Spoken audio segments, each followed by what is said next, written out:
thank Mike Pepe for coming on and talking to me this afternoon about all the good things that we're going to talk about, platforms and all these things. And for people who don't know who he is, Mike is a technology critic, a writer, and the author of a recently released book, a really good book called Against Platforms.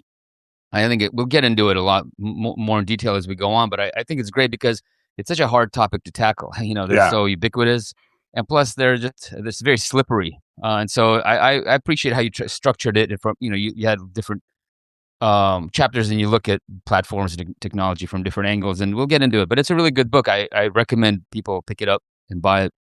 I know people don't read anymore, but if you're so inclined, people seem some people have bought it. Yeah, some people seem to be reading Substack a lot. It seems like, at least, or I don't believe it. I think it's all bots. But okay. So I actually thought that your book started out with just an incredible thing. And I would like to try to do this. I'm going to try to use all the technological capabilities at my fingertips here to try to play this ad that Apple released on its iPad, because I really do think it's, in a way, I mean, I know I didn't even realize there was backlash against it. You missed this? I know. I remember the ad. Yeah. I don't remember the backlash. Maybe I just, can barely remember anything anymore anyway. So, but I don't remember the backlash. I'm kind of surprised that they did there was a backlash, but I'd like to start with it. I want to see if I can actually play it. Like, there's a way to share screens apparently here. Let me just do this. So bear with me. Wow, this is bold. Well, good luck. You're gonna see our backup can be me just describing it or whatever. Yeah, but I'd like to try it. I've never done this in my life, actually. For a fucking influencer, I'm pretty backwards, I'd say. Let's see. Let's try to. Hopefully, there won't be any kind of porn or anything that I show on this thing. But if it happens, it happens. All right. Let me see how it works. All right. So I got to do a share screen, allow to share window, allow to share screen. God, it's so fucking complicated. Allow to share screen. I don't even know what the difference is between a screen and window. I think I understand. Got it. Okay. No, hey, actually, hold on a second. Sorry, everyone. It's gonna happen. It's gonna fucking happen. Window is what I want. Yeah. All right. Okay. I'm sharing a window. How do I share this window? Yes. Whoa, good. Cool. You see that? Do you see the full on feedback? That's pretty cool. There we go. All right. That's the void of, that's like the black hole of the platform. Yeah. All right, here we go. Everyone ready? I don't hear it. Do you hear it? You don't hear? People don't hear it? Fuck. I don't hear it, but it's basically, it doesn't matter. It's a Sonny and Cher song. Yeah. Yes. Yeah, that's right. That's right. I'm not going to try to sing it. I wish I could sing it. But look at this. They're just destroying the tools of humanism here. All the things that bring us joy.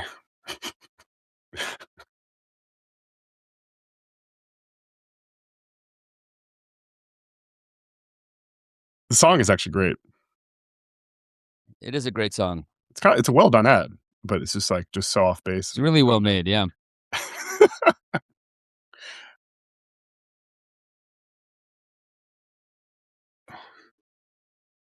It's brutal. This is probably before they were able to one-shot this in AI. They had to actually make it. It's the most powerful iPad ever. That's what it says.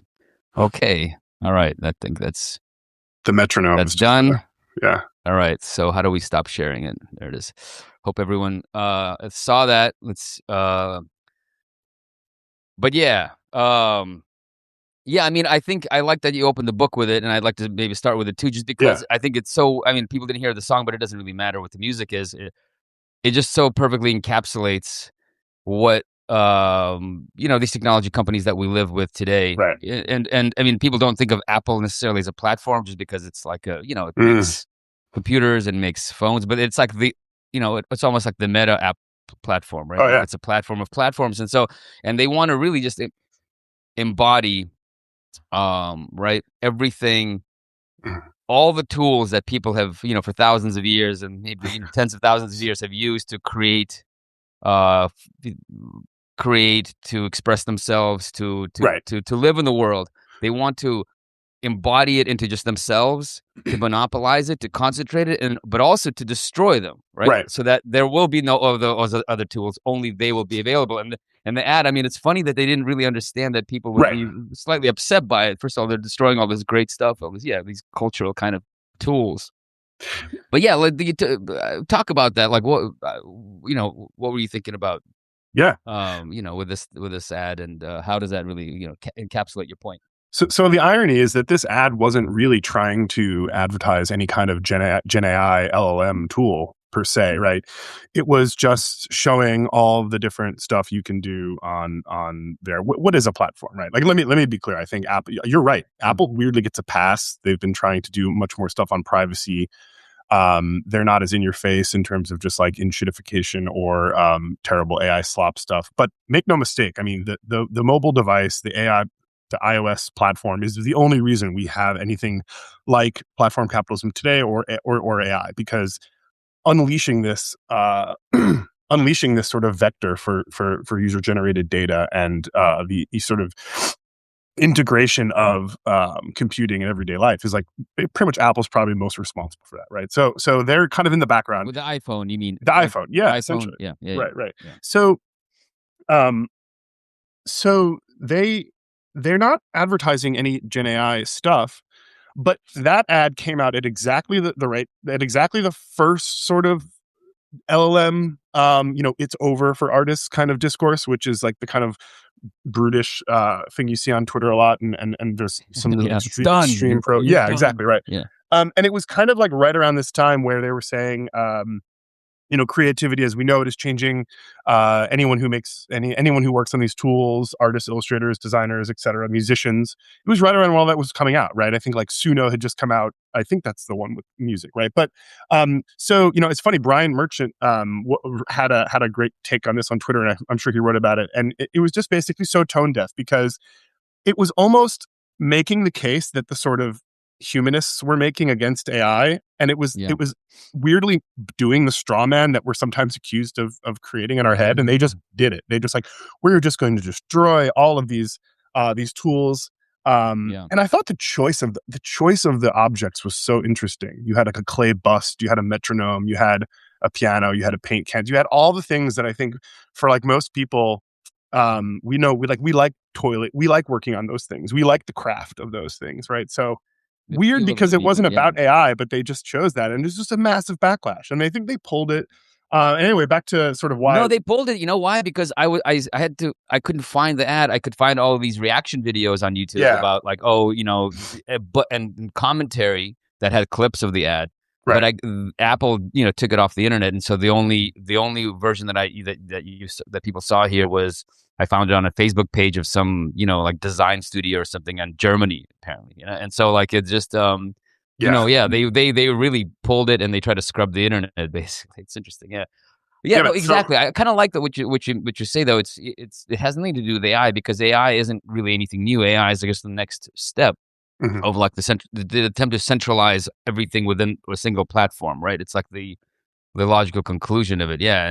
Yeah, And it's the idea that everything is just becomes irrelevant now, and yeah, but that is but I mean, they might have as well put, what they didn't put in there is like, I don't know, like could be like labor unions, or political parties, or intellectual property like law. neighborhood community groups. They could just like, or the PTA. They could just like Yeah, squish a bunch of human beings basically. yeah, In that press, because that's the other side of it too. It's like they're trying, not just trying to, and this is what you get with it in against platforms, which I think very few people really talk about, is it isn't just about getting rid of the tools or previous iterations of technologies that people used to create things with, but it's also attempting to get rid of human organizations, yeah, basically political organizations or social organizations, cultural organizations, all kind of any organization that exists outside of the platform. They're trying to yep, like get rid of it. And um yeah. yeah, and so I mean, That's so yeah, yeah. no. I was gonna say that's the great irony. I know this is something you talk about a lot, but I mean, the great irony of Silicon Valley to me, and computing, um, Mhm. is that it was originally sold by its sort of partisans as this vast decentralizing force, right? And all sorts of people were in on that, right? Like libertarians were like, all right, that's great. Leftists were, thought it was pretty interesting. Liberals obviously were thinking it was pretty cool. But I mean, for me, if like you didn't recognize that that was wrong from the jump, I think there's just Yeah. you're making a grave mistake. And what we have now, and I think as culminated in this very odd ad, is you're just seeing that it's basically a centralization, right? So it's essentially destroying any institutions, any kind of things that once were quite distributed and decentralized, and it's attempting to centralize them. iOS being like the perfect example. And I think where this gets to be kind of, I think where this now gets so overt that we actually go back and look at the discourse around Silicon Valley Mhm. retrospectively, and we're like, how did we not see this coming? It's because it's starting to really get into like the fabric of humanism, like the fabric of what it means to be a citizen in a democracy, a person that creates, a person that thinks, right? And so I think it's a really interesting time, right? I think the book was trying to kind of, I chose that because it did happen to come out right around when I was wrapping up the book, and I was like, I got to just start with this because it seems like it encapsulates all the struggles. And I do feel like we're at a point where we're at a very interesting precipice now with, where we're drawing the battle lines in terms of critique and in terms of how we're integrating AI into our lives. I think it all starts with digital utopianism, right? Like I Right. tried to say, digital utopianism is something that is so ubiquitous that we can't even recognize it. We don't even necessarily, even in our critiques of Silicon Valley, we're not able to kind of like met it out and kind of call it for what it is. So the book is just an attempt to do that Mhm. for a number of different readers, like people who are obviously on board, people who are skeptical, people who are new to this. I just tried to essentially unmask this ideology as best I could.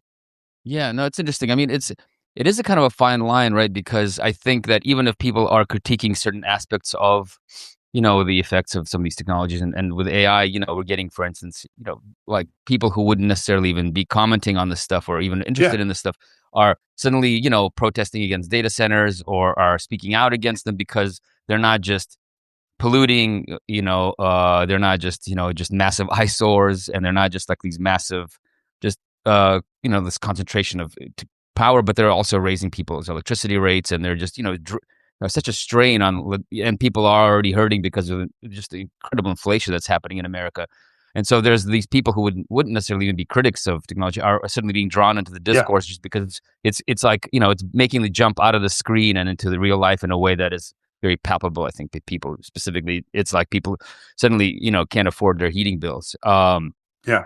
And but people still might not be fully, they still might think of, because where I was going with this is that, digital utopianism is like just kind of the newest iteration of this idea of technology as progress, as human progress that goes back really to probably goes back to the very beginnings of the discovery of, like whatever what it means to be human, because we do, Mhm. we modify the environment in a pretty serious way, and play with things, and make technology not for just for, to improve efficiency, but for creativity, just to have fun, Mhm. like, just think about all the musical instruments that people invented and all this stuff. That's like these are technologies that people have been perfecting and working on for a long time. So it's not just about, this kind of industrial age idea of we just need to be more efficient, but humans have been modifying their environment, playing, creating things for fun, to paint, to express themselves, and also to improve the efficiency of, how to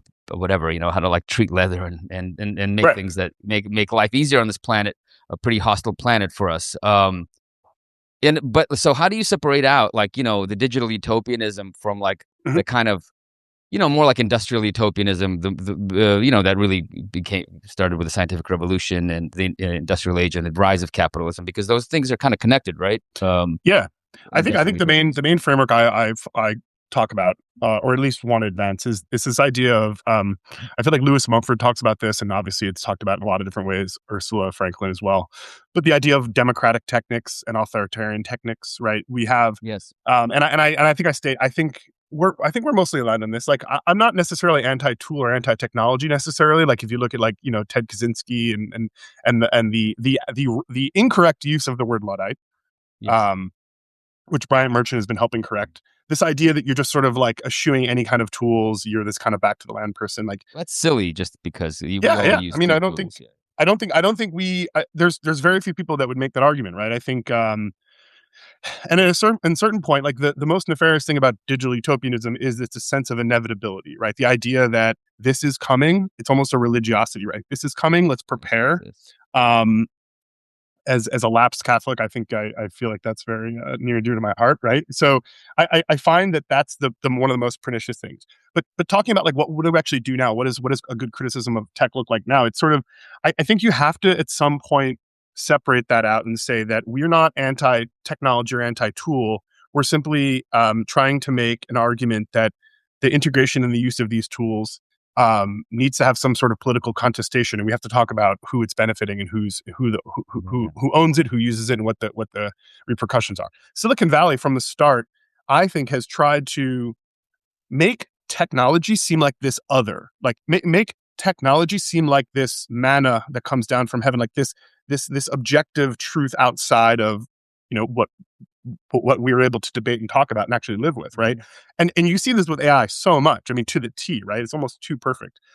This idea that AI is not just I mean, what AI really is just basically training data, like many thousands, millions of man hours and just time training it and directing it to do something. I mean, it's not as if it's this thing that's coming that we have to adapt to. We can actually shape it. We can actually talk about where to use it, right? So, Yeah, yeah, at the risk of sounding like a centrist or a someone compromising, like I think we should have a constructive conversation about, um, yeah, instead of like full abolition, we can talk about how to turn it constructively. Where I disagree, though, and I think we're really on the same page here, is that there never really was a there never really was a real vision of a utopia. Like it never there never was a good internet, right? I think yeah. from the jump, you have the original sin of software, which is basically when you try to datafy things and when you try to scale things beyond the sort of human institutional organizational level, you're always going to have trade-offs. And it's Mhm.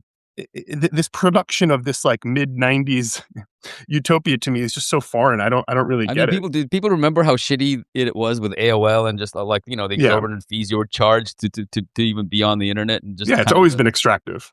I mean, it's been extractive, yeah, and it's been kind of dominated by these monopolies. Even though there was a lot more, some space. It was Right. much less monopolized than it is now, but there were still, major players and, Yeah. the backbone operators were these big corporations, like MCI Or and, ARPA. yeah, and of course ARPA, funded the whole thing. And then, I mean, so yeah, yeah, the idea that there was, the internet maybe was a bit more free and a bit more, Mhm. I don't know, like experimental, along in the 90s, but yeah, For sure. to do it as some kind of utopia to go back to, I mean, specifically because a lot of it was, yeah, a lot of it was. I mean, it's interesting because you write it. You address it in the book a little bit. The early, like the electronic frontier, the emergence of the electronic frontier foundation, and this kind of early kind of Stewart Brand inspired, you know, um, like new frontier, new American frontier, new kind of hippie, libertarian hippie, freedom.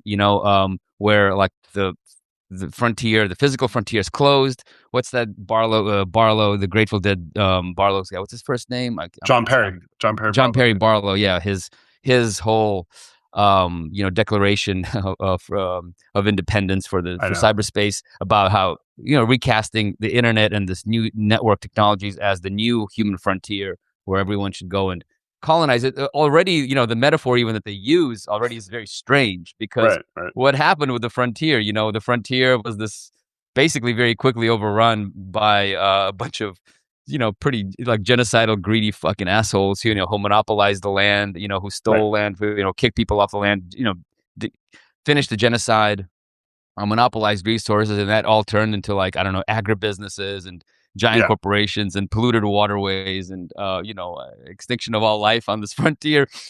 So it already right off the bat, the whole the whole metaphor was like already suspect because it's how do you that's not you don't want to go there, Yeah. but they there was this sort of there was a liberation, there was a sense of freedom and because it hadn't yet been colonized. So I guess it's the same kind of freedom that people felt really when they went to California during the gold rush. You could Hmm. basically take what you want. You could rape, you could kill with impunity. I mean, and that's kind of what happened on the early Hmm. internet.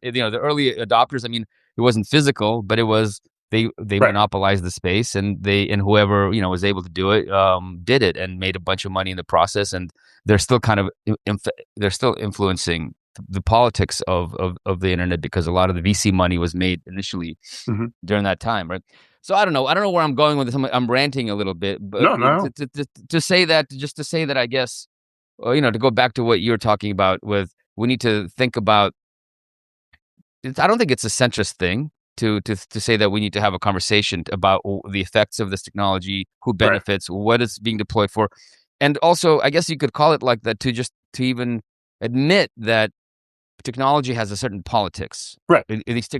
Every technology has a certain politics built into it, and Yeah. we need to kind of really understand what that politics is, because once you deploy a technology, and once you really it's deployed into society and becomes a central part of society, you really can't escape anymore, right? Right. So Right. you have to have that conversation. But are we even capable of having that No. conversation? And what are the structures?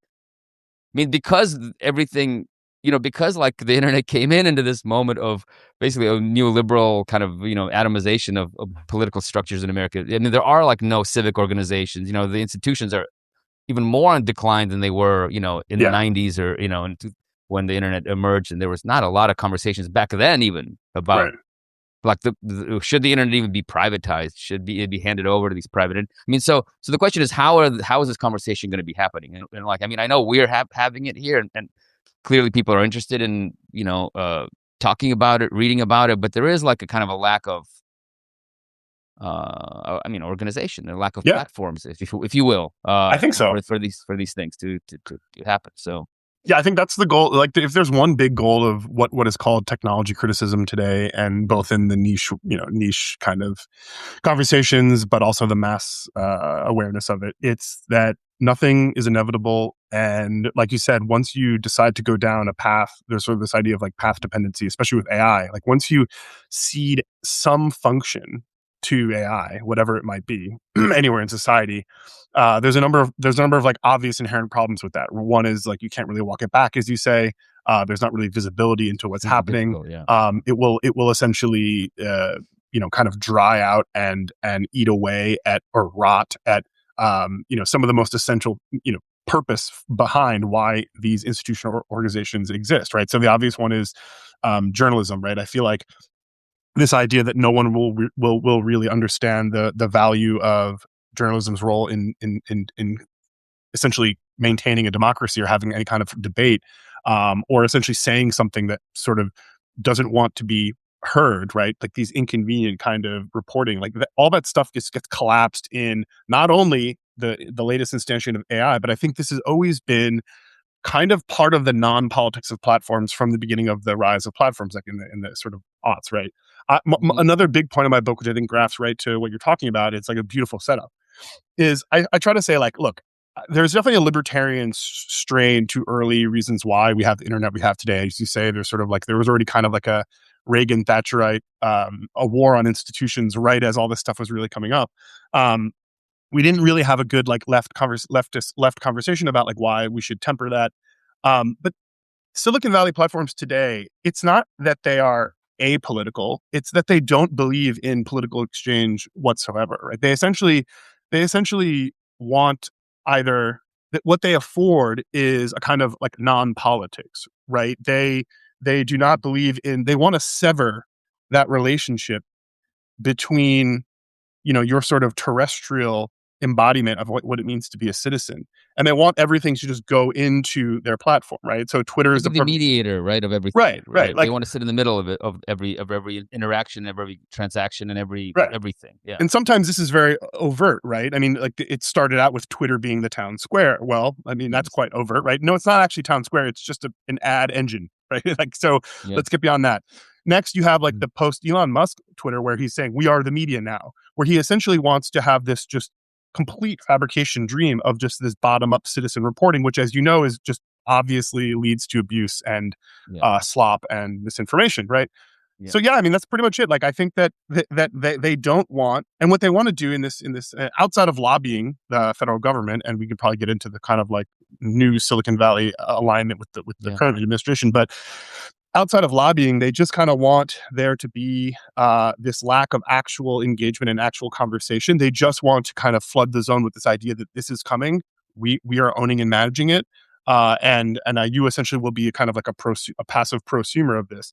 And that's to me a fundamentally anti-political persuasion. Like no matter if you're right wing or whatever or left wing, like you should start to, after AI has kind of slopped through everything, you're going to start to wake up and say, like, there really is no recourse here. There really is no ability to even have an institutional conversation, like a back and forth, which is really the foundation of, I guess, like democracy, Yeah. humanism, and what it means to be a human.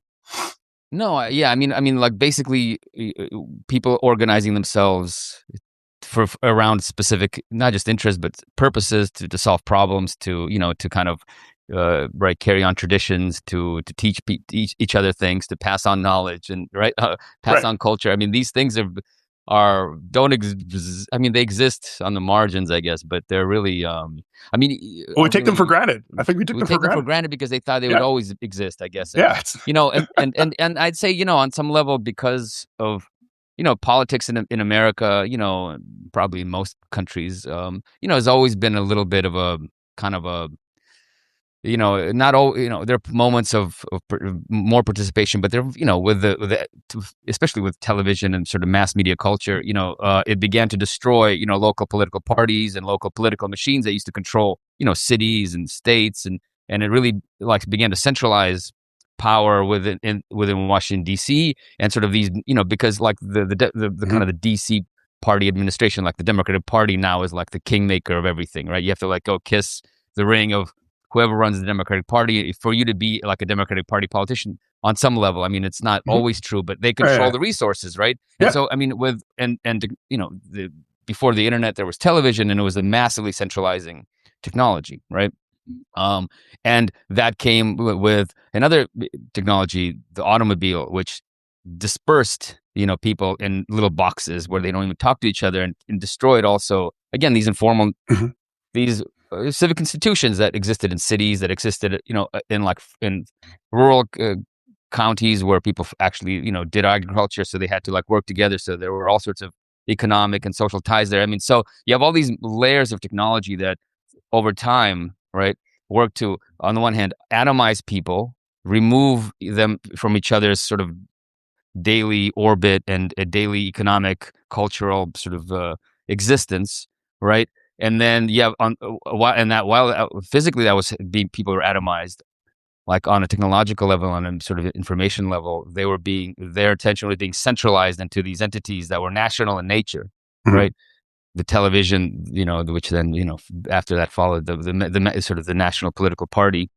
And now then after that, already, so these civic institutions, local institutions have been decimated when the Mhm. internet had already arrived, Mhm. and so the Exactly. internet arrived, um, It's and perfect. centralized it even more and decimated it even more. And so and so, Right. for a lot of people who, when the internet came, like they were already not really involved in local civic organizations, not Mhm. really, and so it's not like, I do wonder how much of a loss people even felt, or are feeling, because it seems to be such a foreign thing for people, like to be involved in some kind of community organization. I don't know, Right. people also move around a lot, people are extremely sort of jerked around everywhere for, following jobs, and going to universities, all these things. It's like a very strange, churning, atomized society, right? Like Right. all these things. So it's hard to even like imagine what it could look like for us. I mean, I mean, I don't even judge anyone. I mean, I say that.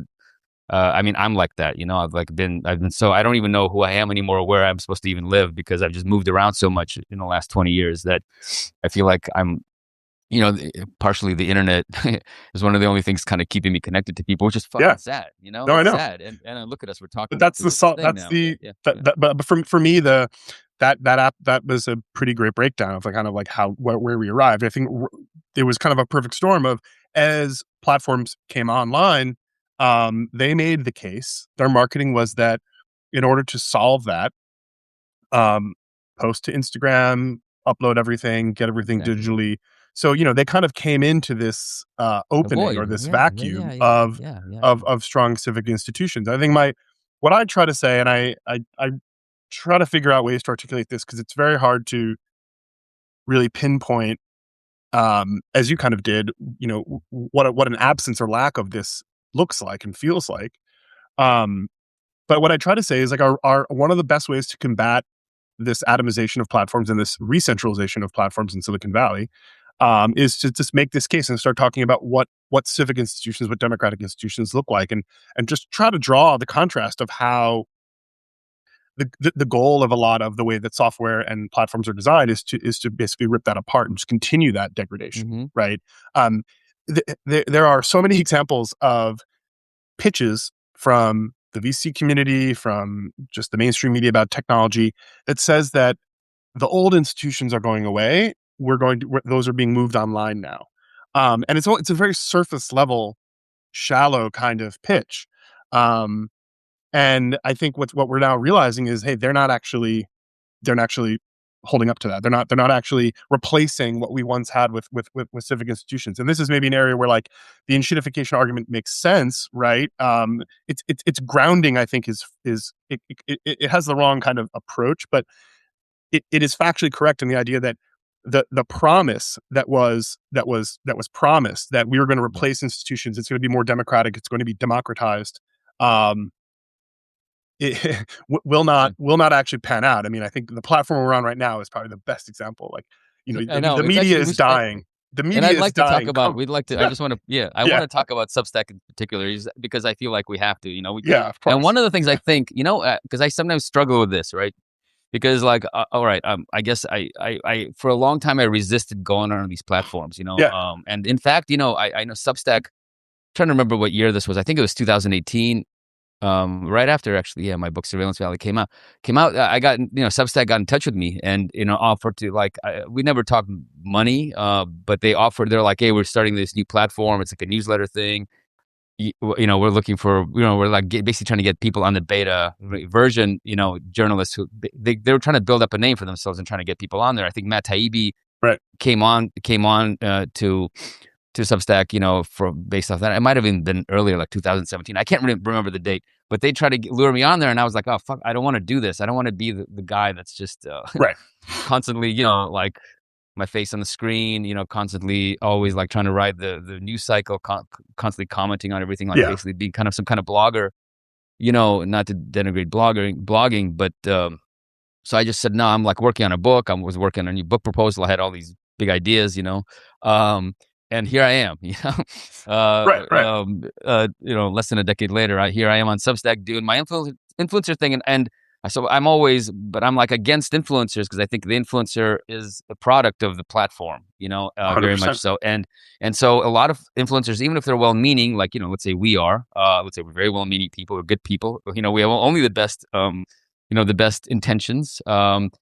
It almost doesn't even matter what you say or what you do Right. on these platforms, what your politics are, Yeah. because you are on the platform. You're Yeah. basically underwriting these platforms. You're empowering these platforms, and you're basically just making the world shittier. Even if Yeah. your message is good. And so the way I don't know how you deal with this, but the way that I deal with this, or at least I like rationalize it, is I try to not hide this fact. Not Yeah. to not hide to be. I'm honest about the fact that I'm an influencer, and that influencing is kind of a disease, or like a symptom of a disease in our society. I don't know. I want to use a biological, metaphor here, but it's like the destruction of society, or the kind of society that I'd like to live in, because it's atomized. You're really just, again, what you're doing is you're taking part of the attention economy, where you're Yeah. just like everyone's competing for the very limited resources of people's attention, and charging people for it, obviously, because you need to make a living. And so, yeah, how do you deal with this? Like, so, because it's such a strange thing, because we have no other way. I mean, do you suggest like retreating from these platforms? I mean, how do you deal with the No. ubiquity of the times? How do we reform them and make them better and still be on them? Like that's just Yeah. No, I mean, there's this so first of all, I think it makes your one's critique stronger if you're inside and really observing and you're not kind of an yeah. outside observer. I think a lot of academic technology writing and criticism suffers from this problem. Hmm. There's a ton of, I mean, the benefit of being an academic and talking about technology is that you have the time and the resources and institutional backing, and you just have a lot of great, um, In theory. Yeah, no, well, no, I was gonna say you have a lot of theory and history to back you up, Yeah. right? You're not just kind of like you say, maybe just reacting off the cuff. But the problem with academic critiques is that, and even the language that they use is that they're not grounding it in real examples, or they're not in it. They're not experiencing it, right? So yeah, we are Right. kind of all like guinea pigs essentially. But I do think it makes your the critique stronger. And also, yeah, I think so that's how I kind of reconcile it. Mm. I mean, what I've seen on Substack so far is just pretty plainly, as media becomes rotted out by forces outside of Silicon Valley, but also very much 100% related to AI platforms and the changing nature of attention and media. They are just essentially looking to slop up that gain, right? So the playbook is basically you get laid off from the Washington Post, you need income, you decide to bring you become atomized in an individual, and you leave the institution, you join the platform, and that's where you become a kind of unwitting kind of entrepreneur, and now you have to kind of like do the whole thing that used to kind of sort of exist in the structure of a platform. Now you have to then compete in a much more kind of Hunger Games like way with everyone else trying to gain for attention, right? So it's just I mean, the fact that people don't, the fact that people, I mean, like I'm on here, somewhat trying to play the game, is if only to confirm, what those fears, and kind of show, N- how that's Yeah. kind of the problem. I mean, like I think we'd all be better off if we had stronger media institutions to kind of create that. And look, that's not to say that there were not horrible things wrong with all of our capitalist industrialist institutions that we kind of grew to know and love. But my point is, like, once you leave it, it's really hard to build it back up from anything. And do not make the mistake that you're doing anything close to what the media used to do on here. Yeah. If you post music to Spotify, you are you are building Spotify, right? You are if you post stuff to Substack, you're building Substack. You're only helping new people discover Substack every time, even though it feels like you are getting your writing out there. So I mean that's a big thing people have to start to Exactly. to Yeah. deal with. And like, once they're all gone, once there's no more Washington Post to get fired from, this is it. And so what does it look like? No, it's I appreciate you actually laying it out like that because I guess I kind of knew it in my head, but it actually helps clarify why I am on Substack. I mean, it's exactly is because of what you're talking about. I mean, the destruction of these institutions partially. I mean, because when they offered for me to come on, I was my book just came out and I had high hopes for it that it would make some money. And then I had all these other kind of projects that were kind of connected to it, and they're all connected to institutions, essentially. Like to big Yeah. institutions, to the publishing world, Mhm. and I was trying to sell another book idea that I couldn't sell actually through these institutions partially because I think these institutions themselves are, like not what they used to be, and Yeah. so they're not paying you as much. If book sales are not that as robust as they might have been before, and so when that fell through and during COVID, and I had like no, when these institutional kind of opportunities fell through, particularly during COVID, when they finally collapsed, like I kind of had no choice but to Yeah. be shunted onto Substack, which is exactly what you're talking about. Like I in a kind of a micro way. No, My I journey agree. to Substack, encapsulates everyone's, a lot of people's journeys to Substack. When No, lose it's their tough. job or yeah. The media, the calculation of, I mean, they're smart, right? They know, they saw this happening, right? The calculation that we make, I'm a freelance writer, right? And I don't get my full income from it, but mostly because it's very difficult to do that. But it's gotten even more difficult. But now even my own microeconomic calculation of, do I wait like 4 months for this to get pushed through with an editor, and then I get Yeah. the unspeakably low fee, at least in the work Yeah. places I write for, No, that no, then it's ridiculous. then Yeah. takes 5 months more to process. I'm like, you know what? I'm just going to put this on Substack, and Yeah. it suffers, right? I mean, like my writing on Substack is like not very good, mostly because it's either conceived quickly. I don't get those great rounds of edits. And I just sort of, yeah, like you say, I use it sort of to promote my book, and to be a little soapbox. But I make no bones about this being the future of media. And in fact, I think so far I've confirmed that, like, there's a lot of really I'm seeing a rot like play out in front of me. Like, what do you mean by that? Like, what's the how do you? Well, I mean, it's right now it's overtaken by. I mean, there's a whole host of. We're not going to get to all the issues with Substack, but just pertaining to this conversation, this thing that happened to me the other week, right? I saw this guy who basically has 100% AI slop generated notes and articles, and they're all this kind of like mainstream media liberal kind of. It's almost like what's that called, the West Wing. It's like this like West Wing type of like writing, and he Okay. and he and he has an AI generated avatar. All his images are AI generated, and on top, his first sort of thing you see in his bio is that he was laid off by the Washington Post. This is right when they did those layoffs. And so I'm just like, I don't know. I just sort of looked at it and I said, first of all, this is AI slop. It's completely fake. Yeah. But then you saw all the comments he had. He was rising in the stack. He was he had all these comments under his piece. Some of the comments himself seemed like they were AI generated. So I'm like, what is going on here? This is insane. Like, do people really just not realize that this is just like ChatGPT like Yes. prompt? And then so I looked into it and I reported it. And I haven't received a report related to the investigation of what they did. But first of all, right now, I'm 99% sure this person never wrote for the Washington Post. That was totally fake. Yeah. The reason why I know that essentially is because as soon as there was all this, fracas about it that I kicked up, like he just deleted all the posts that mentioned the Washington Post, took out the Mhm. Washington Post out No of his way. headline. But like you understand what's happening here? He's basically gaming the system, making Yes. money, right? Yeah. Yeah. He's taking people's money under false pretenses. Substack is taking whatever it is, the percent that they Yeah. take, and all this is just this like giant wheel that is a lot of probably an increasing part of the platform. And like they might want to. Look, I don't want to say that they're not going to stop this, but my point is that this is what they built. They built an engine to essentially create this. Yeah. The incentives And are there. I don't know who this person is that actually tried to run this scam.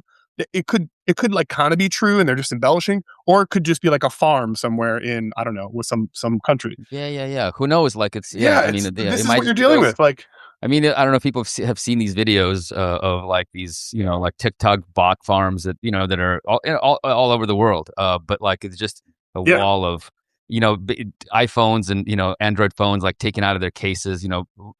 All like plugged into a computer and they just like run as as if they're individuals using phones with their own personal accounts, but like posting and commenting and right. reposting. And I mean, look, what's interesting is I feel like, okay, so again, we go from this sort of utopian promise of the internet in the 90s, which was about personal empowerment, liberation from corrupt hierarchies, right? Like these corrupt institutions that kind of Yeah, are the middleman and hold back, genuine, radical, decentralized, distributed democracy. This is what the internet promised, right? I mean, yep. and then you get like, you go a decade forward and you start to already see, these massive monopolies, especially with the dot-com boom wiping out a lot of companies. You see the rise of these big companies, and then of course with then you see obviously Facebook and Apple and Google emerge and sort of and Amazon kind of emerge and dominate the entire space. And but there's still some stuff on the fringes. But you know what I've been seeing? You probably have seen just to continue this sort of AI slop. Um, example is like on YouTube, right? YouTube is like so. Google is not only the largest video platform with YouTube, but it's Hmm. also one of the main AI right. Hmm. It's one of the main AI innovators in America or in the world. Gemini has all these Hmm. models. Companies use it, people use it, and Hmm. so it's also like it sells AI generative models for, let's say, the creation of videos and Hmm. in generating text. So it's like, and so when I'm seeing more and more on YouTube, and I'm sure people see it all the time, is that actually there's so much AI created videos now. Hmm. It's just flooding. I mean, you see it on Facebook, you see it on all the platforms. Hmm. But with Google, it's interesting because in a way, it's like the platform is almost like collapsing onto Yeah, itself because the whole point of it is to just make money off ads, right? And it doesn't even matter who watches them, who produces the content, or who watches the content. The main thing is to serve the ad and to make the money, take money from the advertiser. And so now what you're getting is you're getting YouTube that's like showing you the videos, right? But it's showing you the videos that are made on of Google's own AI generative platform, served on Google to you, like, and maybe an AI fucking is watching it, an AI bot is watching it somewhere, and it's such a strange thing, and they're I know. actually not like I don't know, like demoting these AI videos. It seems like they're actually putting it on people's Yeah, feeds. And so my thing is like, I feel like there's actually a conspiracy. They actually are.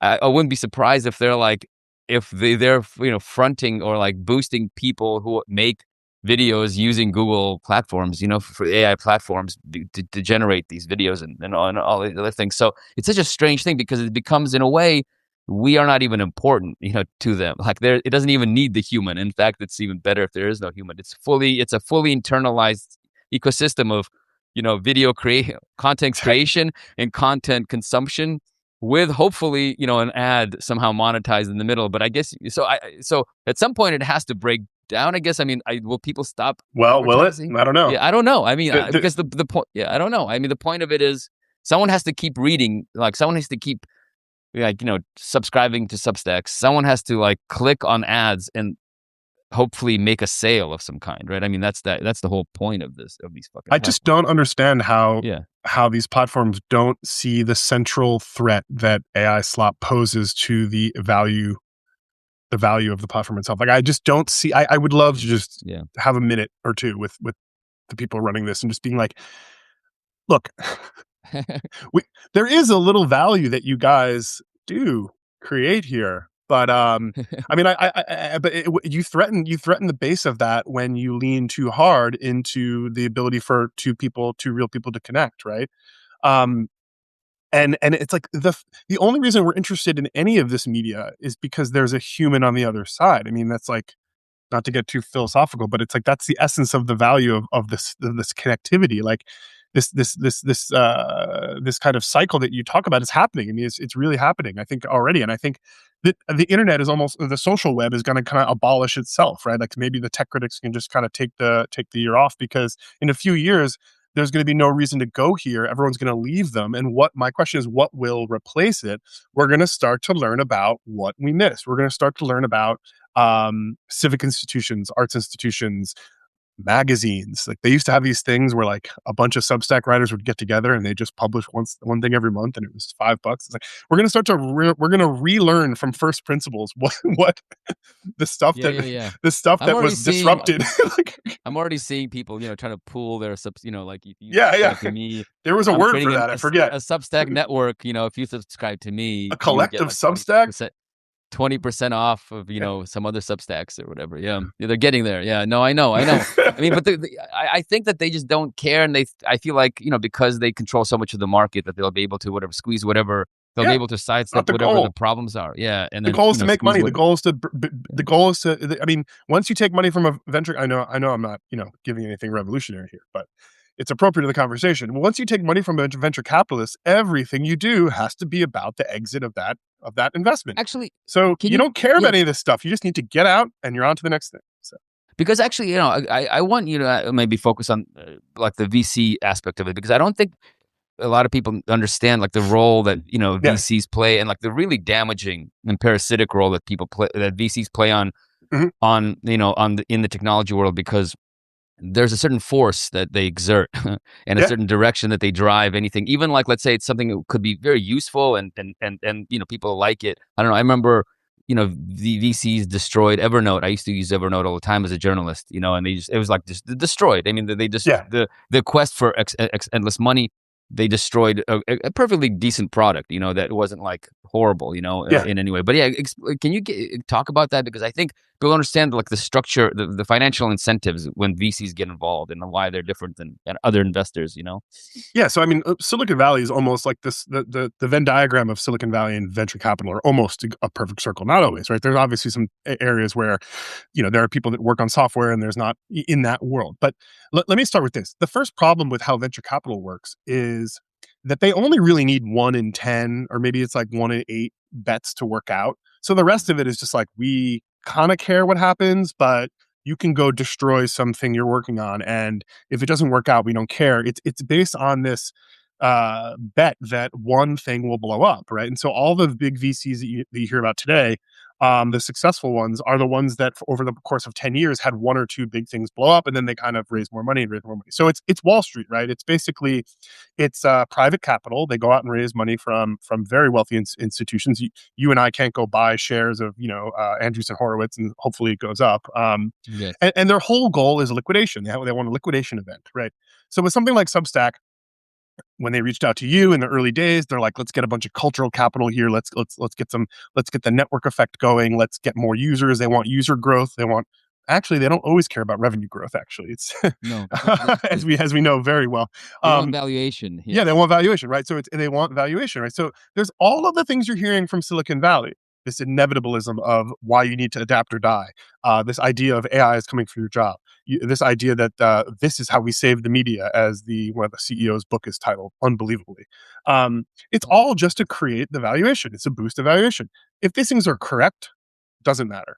When Elon Musk says that he's going to have robots on the streets in 12 months, that doesn't need to be correct. It's already doing the work. It's already doing the utopian work by the sheer fact of him uttering it, right? So that is the most pernicious way that the venture capital works, right? And Yeah. they're not necessarily, their outcomes are not tied to the quality of the software, or the quality of the world they leave behind or the users. They are just essentially trying to build the valuation. Now, where I think enshittification is a valid theory and way to describe what's going on that is essentially how you go from we get some momentum, now we need to trim, now we need to make more money, now we need to squeeze more out of the fruit, and therefore you do get a horrible product over time. And so that's essentially how venture capital works, right? And I think that's really, I think what an everyday person can do who's not into tech can realize is that just look at everything that's being said about the tools you use, the technology, and just ask, like, is this someone just talking up their book? Is this someone just making an argument to get you to get on board? Are Mhm. they really making an argument that sort of an intellectual would make or a politician should make? It's generally not. It's generally just complete utopianism, and we just need some more criticality around, like, the fact that Yeah. this has kind of taken over our conversation, our discourse. Yeah, yeah. No, exactly. I mean, I feel like, you had this you wrote something about just, I guess today or yesterday about, Jack Dorsey, laid off like whatever half of his people or almost half of Yeah, his workforce for this sort of fintech company that he runs. Uh, and saying that it's because AI is so advanced now, we don't we don't need these people, right? And we're gonna but as you point out, it's actually, well, that's not true, because he's right. just trying to cover his ass, right? I mean, Oh yeah, he's using the utopian promise of AI, even though he's not directly connected to AI. I think his company, right? He's not like directly, he's not it's not an AI company, but he's using it as cover essentially for saying, hey, our business is fucking not doing so well. We have to like lay off half the workforce, yeah, for whatever reason, and to maybe try to get a boost in our stock price by doing that. pretty much. Yeah, Basically, yeah, that's what he was. He laid off half the workforce. I mean, but that's like a classic thing going back to the Reagan years of downsizing, destroying companies and getting this huge, Mhm. boost on Wall Street and being, profiled in all the magazines as, like, the CEO that's, is like some kind of genius wizard, that's just that could make money appear out of nothing, Right. while destroying the company that you're supposedly saving, but making money for Wall Street and all the investors into the company. That's basically what's happening here. Yeah. But using, in this case, utopian The question technology. is the Yeah. question is with the Jack Dorsey thing, and then with the other examples are Salesforce and Klarna both did something similar. Is You have to ask, like, is it are they true believers in the technology, or do they know, are they in on the gig? Like, do they know that this is just an excuse, right? So I think with Salesforce, potentially they were true believers. They really thought that they could make agentic flows work, and they let off a large share of their users last year or 2 years ago, maybe. And then this year they doubled back and actually were candid about the fact that they were wrong. They said, actually, these things didn't work out. We're rehiring. Wow. We're scaling back our reliance. Klarna, I believe it's Klarna, or it could be someone similar, basically said, customer support, all AI. Boom, there you go. Um, and I think they actually believe that. I do believe they did Yeah. that. They believe that, and they tried it, and they said, "Oh no, we have to hire back, human workers to do this." They might have actually believed that this was going to work. I think most people, or most times you see this, it's essentially they're using it as a scapegoat, right? They're using it as the excuse to excuse a really bad management. And so, I'm somewhat familiar with what happened with Block and how that works. And I think you see it all the time. And as soon as you see it, you see the chattering classes on Twitter talk about how, oh, this is AI, get ready, adapt or die, and it's just not the whole Because truth. because you used to work in technology, right? Is that right? Yeah, Or yeah, no, I've always been essentially somehow working in or around technology, and I think that's the case. Yeah.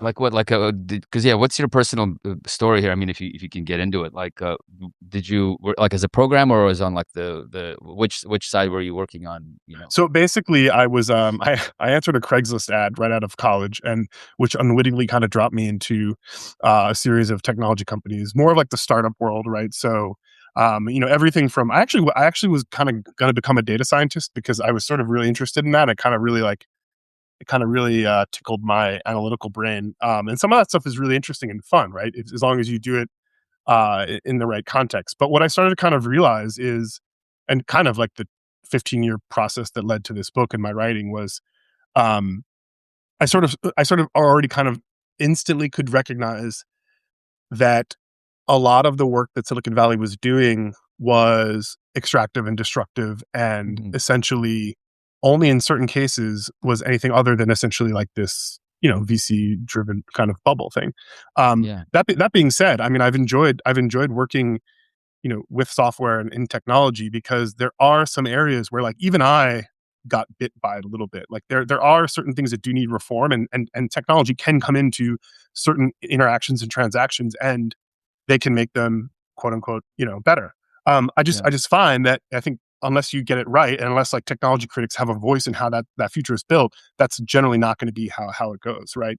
And so I think, yeah, and I wrote this book partially for like people in technology, in the world of Silicon Valley. I mean, Silicon Valley is a massive thing. It's this metronome, right? It's not actually the place. It's like yeah, more and more people are implicated in this, and not everyone is on board, right? So I've had conversations with people, in next to me working, and I realize they're part of like the DSA, and I'm like, oh, you interesting. Like, okay, so it's not all this techno libertarian utopians that are working in this, right? So that's what we need to talk more about. Like, yeah, yeah, people build this stuff. It's not coming out of nowhere, right? People build this stuff. People have politics.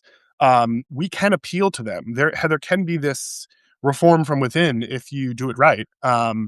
So yeah, I mean, but yeah, it's very difficult to reconcile that sometimes with with what we see happening around us. But I do fundamentally believe that there is a way to speak to the increasing amount of people who are responsible for the decisions that deploy the technology. I do believe there's some way out there and there's some way to reform. yeah. That's interesting. Speaking of, because a friend of mine actually also works and is as a designer and kind of in tech world. And he had a startup for a while, and the way that he was in a bunch of different startups actually, and Mhm. and what really one thing that really depresses him is that all the countless hours of work that he put in into building something, into coding something, into creating the kind of the app and the whole infrastructure of it. He just and then at some they all fail pretty much. Yeah, Most of these AIs and most of these startups fail. Um and it just goes to nothing. I mean, it just gets deleted. Someone just sits there on a server because it's like, who's going to host a bunch of code that no one uses? Just delete. yeah, And so all this work that you put in, all this effort, all this money, really, that was spent on you, and obviously, usually people are pretty well paid in the tech world still. Um, but it's and so you're rewarded for your labor, but the labor is basically, and at some point when you've been around that world long enough mhm, and you don't have like this, okay, I'm going to make it, I'm going to be a millionaire, my app is going to be used by everybody, I'm going to be a billionaire or a multimillionaire.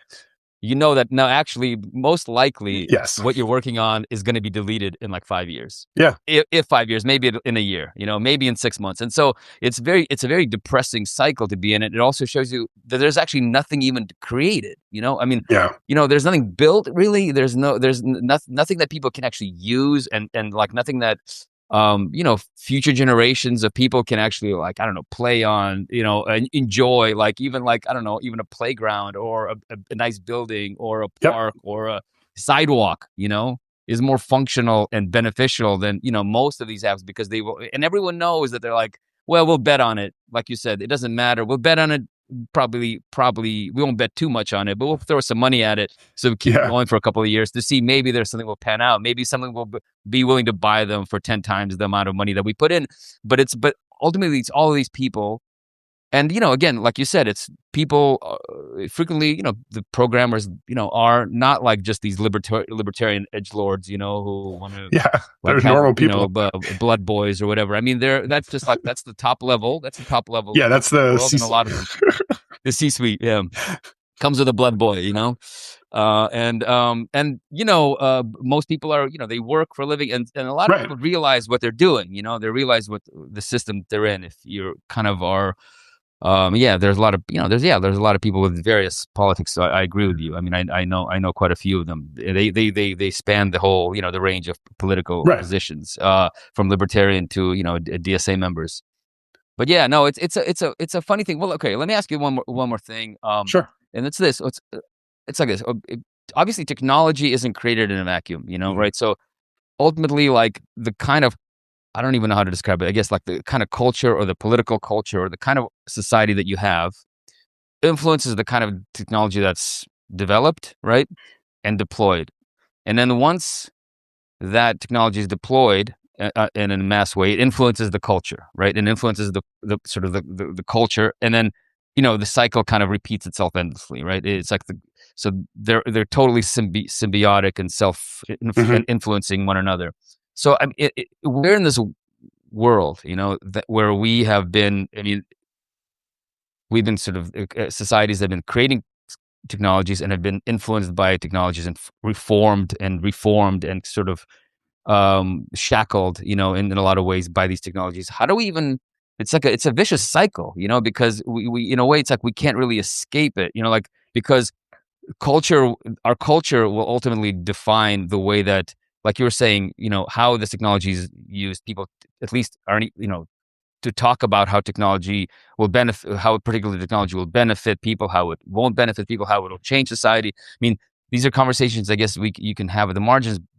People are barely having them at any kind of level where there's any kind of power, right? People with Yeah. any no with power aren't really having these conversations in the kind of way that we're talking about it now. But how do you even get there? I mean, I'm always, I mean, this is like always the chicken or the egg, problem. It's like, Yeah. Yeah. how do you exit the vicious cycle when we are fully in the thrall of it? And I mean, do you really have to create parallel institutions like that, almost like completely exit and almost have like a, you know, just to build it from scratch? I mean, do we have to like retreat somewhere? I mean, like, these are questions that I'm always thinking Yeah. about when I consider, talk about reform or the need to, Right. direct the development of these things. Yeah.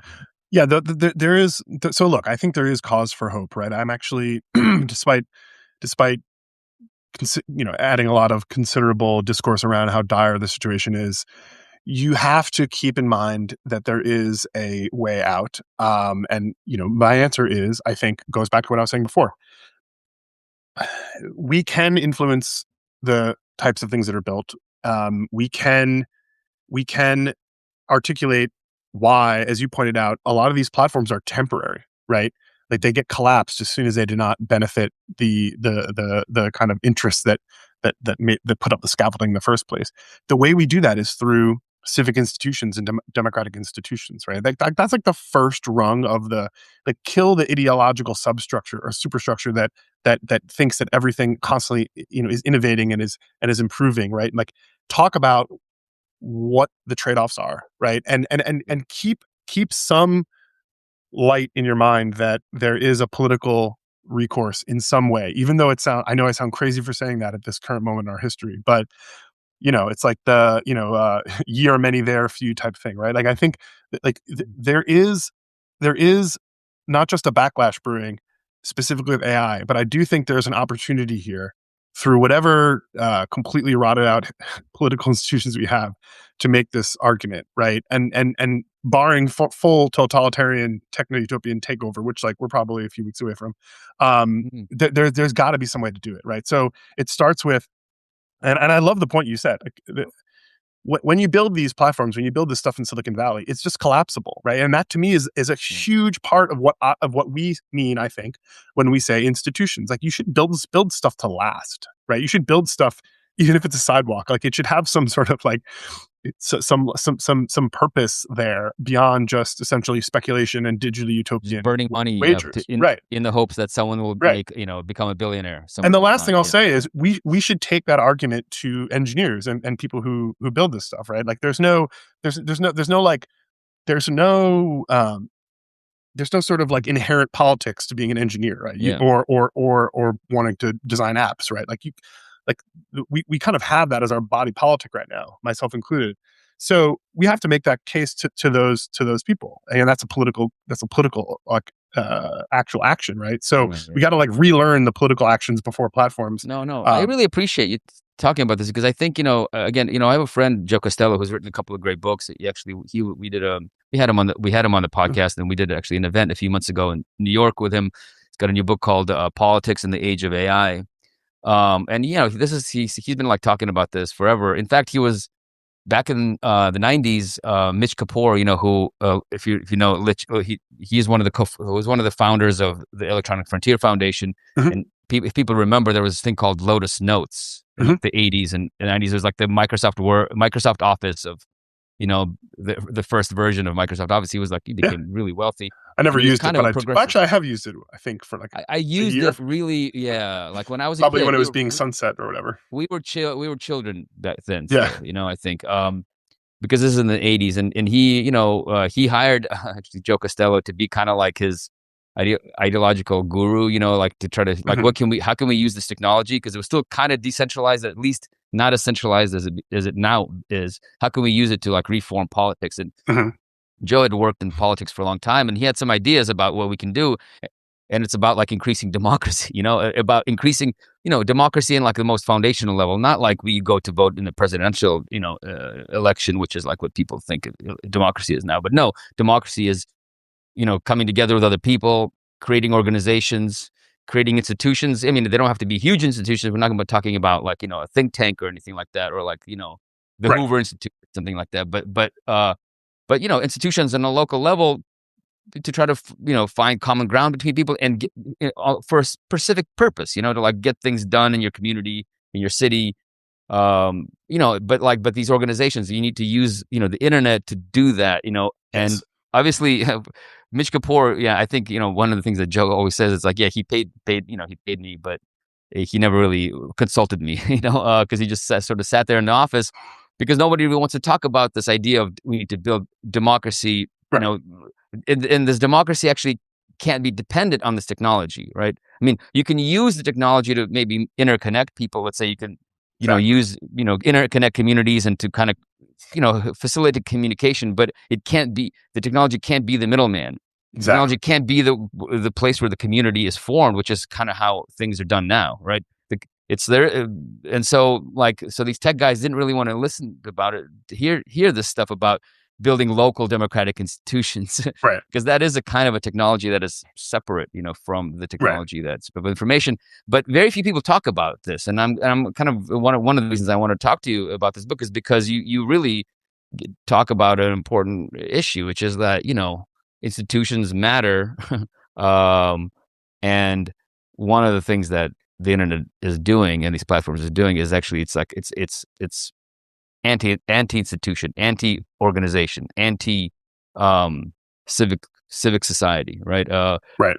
But it does sound, when you, I don't know, maybe do you run into this? Like people kind of don't really know what you're even talking about when you say it. Like Yeah, I have the hardest job. I chose the like hardest job in the world, which is trying to make the case for institutions e- exactly because people because think that they suck. first of all, it's very Yeah, difficult to kind of like pinpoint. I mean, it's one of those things I always say, like yeah, it's one of those difficult things to really define in a real way, like love or art. Like it's like we yeah, deal with yeah, things that are loose signifiers all the time, but like for some reason everyone wants to like nail down what is an institution. And there's a good amount of scholarship on this that I'm kind of yeah, familiar with, but again, it's somewhat in the ivory tower. But what I'm trying to say is that let's start to break down what we mean when we say that, and it's really kind of mostly defined by like an absence of, right. yes, So yeah, I think that's like the biggest thing, and that's what the book tries to talk about. And I don't think it's very popular. Like I need a lot of help. Like I think it's not a very popular it's not a very popular case to be made. Um, but yeah, I mean, and I'm open to revisions and everything, and having a discourse about it. But for me, I mean, that seems like something that's so woefully missing from even really good tech criticism. Is like it's now starting to happen more and more. I'm noticing that. I don't know if it's like Bader Meinhof or whatever, but like I'm starting to see more people use the word institution. I don't know if you've noticed that. Like this really great piece that I sent you, how AI destroys institutions. Like Yeah, yeah, I I read kind of that. cover my mic. This is an amazing piece. I'm just been reading. I've been poring over it for like the last week. I think it came out recently. Um, First of all, it's actually like a really good summary of like what I try to say, and I think they do it a lot better just because they're more focused and it's not like it's essentially an academic article for a law review. Yeah, But yeah, I mean, I'm noticing this word a lot more. So I guess like my ask is that it's hard to make this case. I try to do it. It's almost like the worse things get, the easier it is to make the case. yeah. So I'm like, why don't we just start now because that's there, but or because I think at least that's the big thing. But and I would Yeah, say no. Doge. It's so funny because Doge came out like right as the book was kind of getting set up, and Mhm. I said, "Oh wow!" Like I missed the opportunity to say, "Look, here's what I'm talking about. Here's what we're talking about. This is a very clear, overt assault on." In this case, it was just sort of publicly funded institutions, but the idea was really anything that is not AI enabled, anything that is not run by a private platform, Palantir, Yeah. XAI, whatever they wanted to do. Right, that was essentially the goal. Yeah, what refresh me, you talking about the like, the Dogecoin or what? Like, No, or Doge, the Department of Government oh, Efficiency. yes, of Sorry, course, I yeah, yeah, call it totally. Doge. I feel No, like no, that's it's kind good, of 'cause I was like, 'cause yeah, of course, yeah, like the the part, yeah, Elon which Musk's, is now like, whatever, yes, yeah, it yeah. completely folded. It did Yes, a yeah, bunch 'cause they of can't damage, yeah, yeah, but yeah, yeah. I think again the courts and the institutions roared back, and they kind of even in They Trump push 2, back, yes, it yeah. got most of what they tried to do got cut down. Yeah, it was more like a yeah, no, I see, yeah, exactly. The institutions in this case proved to be stronger than like the kind of the short attention span of these like Yeah. of these I don't know these like self-aggrandizing kind of weirdos. Right, because No, it's not a Silicon Valley conversation. It's not they're not trying to grow really quickly and no, build a valuation. That's the logic that they brought to it. This is the federal government. This is yeah, government. Like you're not. It has to last, as you say. Like it has to serve people. It doesn't just serve the idea of growing and being more efficient. exactly. Yeah, there's like no, exactly. It's a good point. I guess I mean, I guess yeah, I totally understand why you're having a hard time with it, just because I think it's like one of these things is that because we are so removed from a world in which institutions I'm not talking about like these when people think about institutions, they think of like a think tank or like some kind of, Yeah, or like the Catholic in Church. university affiliated organization or some like, the, um, I don't know, like Rockefeller or Ford Foundation or, Right, right. or whatever, like that, but that's one institution. And through which, I guess you could say like power actually was centralized, through funding and Right. through like, yeah. But there are other institutions which I think sprung up naturally, in communities. And you have like these Elk lodges, you have this, the kind of, Exactly. all these different things that existed. You might not, whatever they span the political spectrum, but they existed naturally in local communities and they frequently came out naturally out of a certain need for, I don't know, hang out with people, for solving like local problems, for helping needy people in your community. All these different things, philanthropies that were local. They weren't just like a national thing where you go on GoFundMe and everyone like. I mean, but these are things that came out naturally because there was no these like platforms that could connect people in Yeah. the way that did. And so these were local platforms, essentially local, because organization is a kind of technology, right? A very rudimentary Yeah. technology, probably the most original human technology, I could Hmm. probably say, because one of the things that we're very other than everything else, we're very organized. We're very organized in a way that I think probably I mean, I guess you could say like some insects are very organized, in their own way, very incredibly organized, actually, Right. kind of beautifully organized, like ants and bees, and these Yeah. massive These. Yeah. colonies. But we're organized our own way, and that's like organization is like a real, that's what we're good at, or working together and coming together to help each other and to solve whatever the problems that are facing us are. And but I mean, at least I have. I don't know about you, but like, have you?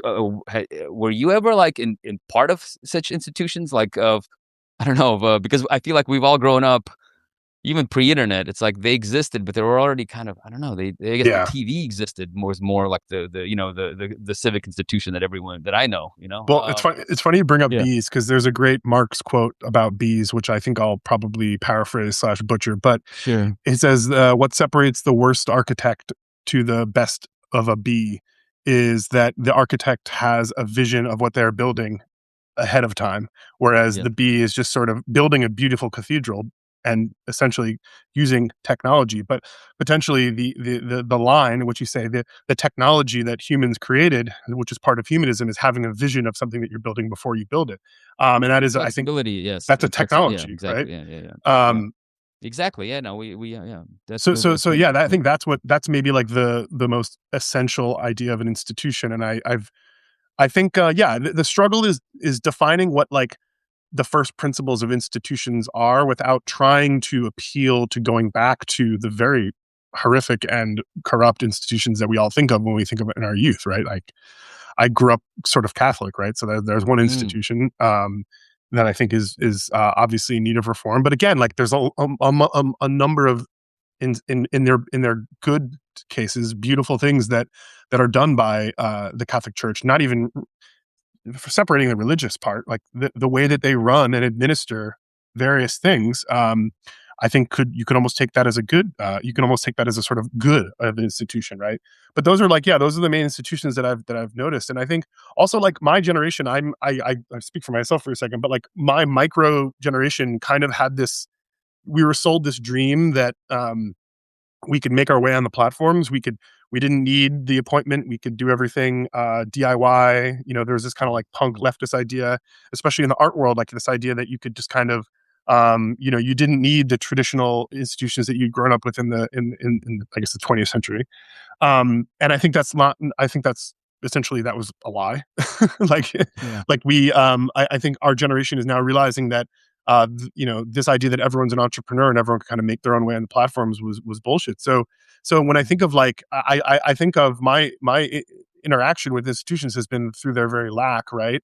And again, I do not want to say that we need to go back to that. Like, I'm not saying everyone should be getting Mellon grants or whatever, or we should get everything through think tank and everything should be through New York Times. Like, obviously not. Like, but the point is that we need to separate those past sins from the essential technology structure of what institutions do and what they build, and to contrast that with the way the platforms essentially are just based on extraction, right? So that's kind of how I got to it. And everyone has their own interaction with this, and that's like the big Yeah. thing is it is such a maligned term, institution, right? Like to institutionalize something is a generally thought of as like a bad thing, which I Yeah. agree Yeah. with. No. That's it. I agree Well, with I it. mean, I guess, yeah. I mean, no, maybe the institution maybe is not. Yeah, it's not the perfect word to encapsulate it. I mean, have you? Yeah. I'm sure you probably read, studied or read about it. It's the populist movement, of the 19th century in America. The populists, who Hmm. were like the rural kind of uh, farmers who were being screwed over by railroads. Because Yeah. railroads expanded and like began to control all distribution of goods in America. And with the railroads came like kind of a lot of the kind of Wall Street kind of financial interests that dominating things, and then they began to lose power over their own, because they were farmers. That's when most Americans lived on a farm, or farmed at least on some level, and didn't live Hmm. in big cities. And there was an attempt to fight this sort of centralization of power through an earlier version of a platform, which is a railroad. Hmm. Railroad is a kind of platform. I guess Yeah. you could say it's a platform for moving goods and services. Hmm. And with the railroads came also the telegraphs as well. So they kind of came together. The first information technology Yeah. ran right along with the railroad First internet. tracks. And so they fought this. And they tried to organize it. They created their own institutions. They had like a whole idea of creating parallel institutions. Also, they wanted to reform the monetary system in America to get it off like the gold standard, which was really hurt them because I won't get into the specifics. People can read this great book. It's called The Populist Movement by Lawrence Goodwin. That's probably, I mean, some people say that it was like maybe the last attempt to do real like democratic politics Hmm.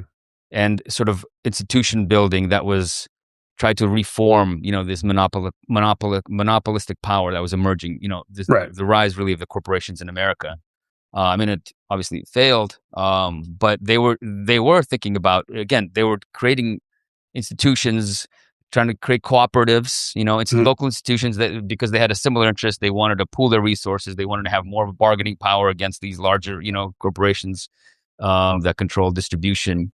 Yeah. And so, but that's what I'm saying is that people had at least like shared interests, and back then it was Yeah. in a way simpler because than it is for us. It seems like because they at least, it was embodied. It was not Yeah. like an abstract thing. It's not like, oh, I'm kind of feel really, I don't know, kind of lonely and shitty using the internet. Like I just want to meet like-minded people out there, and I want to like hang out with people and talk with people. Okay, that is a kind of institution, but it's not really the kind Right. of institution that the populists had, which was rooted in their, in how they made money and how they lived in like their farm communities and their neighbors who they knew, who they, helped, each other to farm. They borrowed farm equipment. So they created all of these institutions that were like, that was a natural embodied Yeah. outgrowth of their way of life, you know? Yeah. And it was a lot more like, We should get back to but that. for exactly. So in a way, we have to almost, things have to be rooted much more in the, Yeah. communities and how people live. And it's hard to do because we're so, people are very alienated from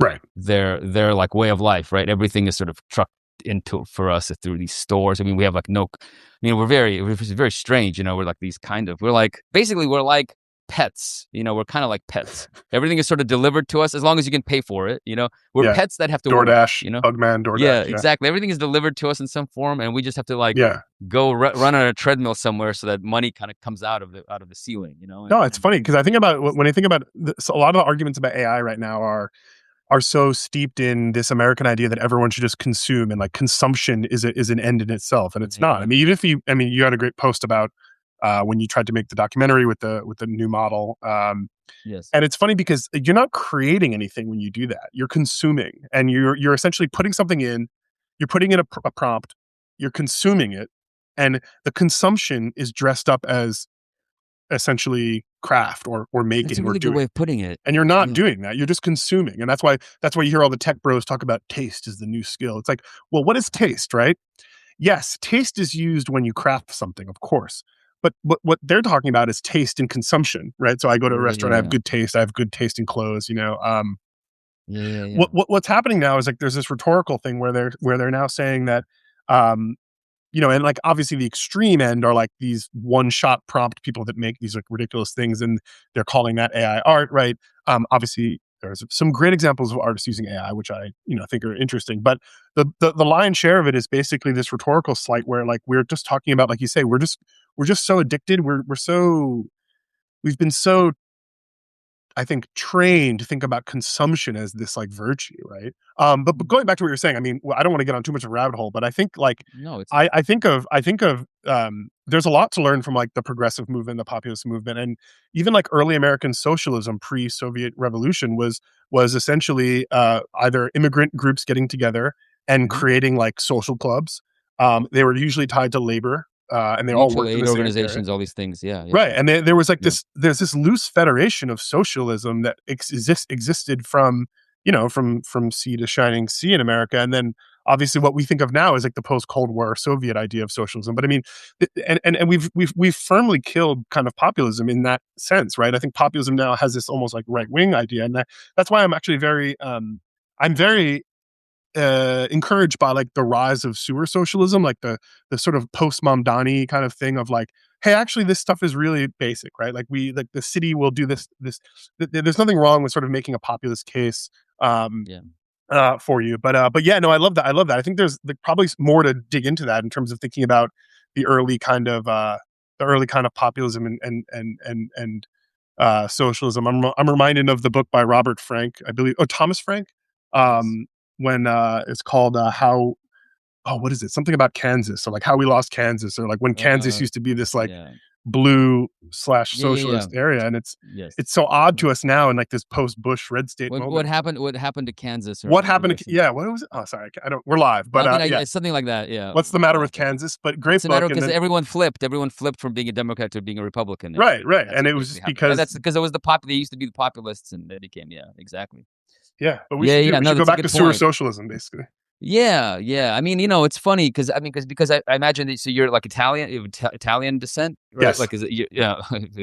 I, I correctly guessed that. So yeah, like all these immigrants, all these Oh, it wasn't immigrants. I that mean, hard. it's, Come on. it's the same thing with Jewish immigrants too. All these, Yeah, they were in a way kind of like, well, yeah, there's something to learn from them, I think, and the fact that everyone got integrated now, right. in a way they like lost the kind of their power. They're like Exactly. this Yeah, we this should parallel power that they had, right? When you the de-integrate. integration is interesting in a way if you think about it. Because so when did your like what generation of true American are you? I think When did your it splits in my family. So one side is very recent, and then okay another side is like a whole generation earlier. So, but pretty much 20th century. So, 20th like century, for Italians, that's actually pretty recent. A lot of the Italians in this area and Eastern Seaboard are like 19th century, but I'm almost all 20th century, and even okay, got it. into like the 50s. So, So you guys had all the other immigrants do all the hard work and just arrived later. oh yeah, I yeah, guess. exactly. Yeah, no, I mean it's with the Jewish immigrants, and I mean basically any immigrant community, even my immigrant community to a degree, although because there were not enough of us, because the Soviet immigrant wave of Soviet Jews who came in the 70s, the 80s, very very very early 90s. We were pretty big communities as well. Mhm. And I mean, there were all these sort of like parallel dual power kind of things where you could always go to your community and depend on them for things. And there was a kind of an internal organization. I don't think it ever rose to the level of organization that, that Jews and Italians and Irish people had to create, Mhm. because primarily because a lot of like the kind of the mainstream right organizations were close to them. Like banking wasn't not necessarily, you couldn't Right. get a loan from a bank, so you had to like create your own like ethnic banks and loan That's loan Bank of America now. societies. Bank of America was Exactly, yeah, Bank of yeah. America was the Italian bank in San Francisco. It's Yeah, exactly. I think it was an Italian bank that didn't burn down, yeah. oh, It right, like right. it collapsed during the earthquake. And so yeah. No, exactly. And so but all that kind of went away Yeah, with the integration. And so integration, it was like is kind of in a way almost like a pacification of the of like of alternative structures to some degree. Obviously, I guess all Italians and Irish people are police officers now, so it's a little different. I mean, it's kind of a yeah, yeah. but Ironically, yeah. very anti-immigrant, which I still love. I It's it's always the case, right? It's unbelievable. It's always it's unbelievable. always the case. It's just it's part of the cycle, I think. No, there's something back to that. I mean, I feel like one of the other ways. I mean, this is something that is talked about now with like Luddite teens or whatever. But one of the ways we should go back to like local chapters of things, like let's Yeah, federalize, let's decentralize, yeah, let's create if platforms have ruined the fabric of your social life, like start local, agglomerate when you need to, use yeah, the internet to organize, but like yeah, yeah, keep it to like a local interest group, yeah. and don't try to chase this dream of becoming a star influencer or a tech billionaire. Just like yeah, we just need a full sale kind of, I think, ethical and political reorganization of how we think about existing in the world. If that doesn't sound like a tall enough order, No, but no, but I think look, you can sort of see it. I mean, it's obviously kind of boutique, and a very certain kind of a young person does this, like in New York with like the flip phones, and yeah, to attempt to, but even the fact that even kids are doing it, or that it's like cool to do that, is like a good sign, that right, because at least the young people are like realizing. I mean, it's no longer cool to just have a phone. These phones, these totally, technologies are no longer cool. They're not like yeah, radical. In our time when we were younger, it was having an iPhone. It was like, I don't know, it was a cool thing. People right, aspired to do that. Dreamed of it if they could right, afford it. Whereas now, I think it's just the sheen has worn off, and it's just a totally, phone. And so that's a good thing. So I think there is a kind of, like you said, there is a hopefulness there. On the one hand, AI is, because it's affecting so much of society, from like white collar, the people in the white collar industries are being affected, the professional world. I mean, when Brian Merchant was on last week on here on the Substack live, I was told of that, my dad, who was worked as a translator, a patent translator for many, many years, he's been telling me for, last decade how it's changing. And mhm, now you, like LLMs and these sort of machine learning, has like completely, uh, like made translators who translate patents right, obsolete. Now you're just treated as an editor. So when you were like Right. you used to get like a patent that you had to translate, you get the patent in the original language and you get the machine translation already with it. Yeah. And your whole job is to just to edit it. So it's like destroying, and you're of course expected to be paid much less for this work, and you're Right. expected to do a lot more work. Yeah. And so, but it's also what it's doing. It's like destroying that industry. No one is going to train up to be a translator anymore because there's no real future in it. Yeah. And you're It's also rotting as out like the yeah, and you're institution. also training the model as you're to replace you. Yeah. Right? You're being paid to train the model with every new translation and every new redaction and every new editing Right. job. And so, the professional class is being obviously, like it's being whittled away. So there's worry there. There's people who are going to be, precarious in a way that they never maybe expected to be. And it's, from that to the energy use and to like just the horrible kind of effects of these data centers that are going up everywhere, the pollution and all this stuff. I mean, this technology is I think it's like on the cusp of uniting people in a way it had never, united people. Yeah, I I don't know, know. I don't know but I what think another kind of technology was that had the possibility to unite people politically. right. Yeah. But I So think the time is running out, though. Like you said, the rot of institutions is settling in, so we have to act quickly before it really kills a full generation, right? I mean, I think yeah. so. That's why that how AI destroys institutions article is really great. I mean, I kind of put it up there with like the most topical things to read right now. The way they lay it out is really nice, and that was an Great. I'll link to it. I'll exact link to it for example. people. Yeah. Your father's story is exactly right. I mean, I think that's like sort of yeah. We're all just going to be consumers training the model soon. I don't think anyone Yeah, and we wants. are, and we are doing it, and We're we are already doing doing it. it. All right, We've been doing it I've had forever. you. I've had you long enough, but I want to because I want to. This is kind of important to me, and you actually address it in your book, which was slightly unexpected because this whole idea of computers can't think. Oh yeah. Yeah, because I mean, I was playing around as you mentioned, I was playing around with. I've actually been playing around with like various platforms that generate video and Mhm. generate like scripts. I'm just curious what it can like what can it do, what is its ability. And my experience with it has always been, yeah, it can, like, if you ask it to write a script for a documentary based on like a theme or a topic, it can do it, and it can do it in like in a pretty, it's like it's not Yeah, too it's bad. It's not passable. bad. It's not bad. Yeah, like, and it might as well like it might actually pass for like some shitty TV program. It's like Right. it almost is like a copy of it, which is actually is a copy of it. We'll get to that in a second, but it's always produces, no matter what you ask it, it always produces like a very, Yeah. very average, like, Totally. I mean, it's passable because we are used to just average, content being fucking, beamed into our brains all the time. But it's just average, Yep.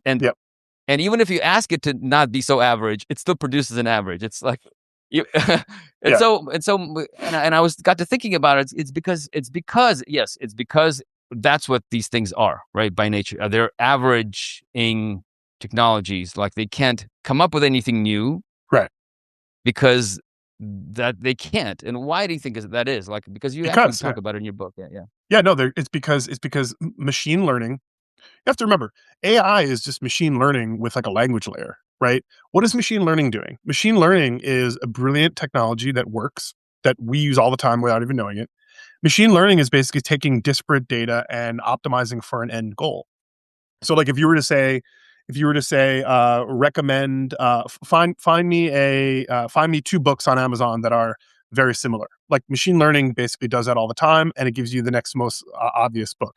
There is this idea that there is a right answer, right? All of machine learning has to do with that there being a probabilistic guess at what is correct in one thing, right? So Yes. that is kind of the substructure of what you're talking about when you ask it to do something inventive. It just kind of goes for like what it thinks is the right answer, and what it does is it's calculating like statistically, is this going to be right? Is this person going to like this? It's going to give you the average Yeah. statistical mean of what it interprets, your Isn't question it? to Yeah. be in natural language. So to So like that's go fine. like what were documentaries? Let's say I want to what were documentaries that were labeled as, or like critics called, innovative or novel, right? I mean, and so it'll like take those Right. ideas and like average them and like give you a kind of a version of that or something like Yeah, pretty base much. it off of that. Yeah, yeah, yeah. No, but that's the fundamental problem. I'm like, look, I don't. There's all this debate on this right now that the left is not like taking AI seriously enough. Yeah, yeah, Um, Again, yeah. What does that Brian even Merchant mean? had a I don't nice. even. Brian Merchant had a really good kind of response and takedown. But here's the big reason: we're not saying that it can't do all these things. We're saying that they kind of have a fundamental cap, and that cap is called like what we do with what humanists do, basically. Like, Yes. and then there are actual economic implications to that cap as well, right? Um, and the cope from the pro AI people is, oh, it's going to get better. There's that techno utopianism again, right? Always. Oh, it's going to get better. This is only the early days. It's like, well, we'll see. Like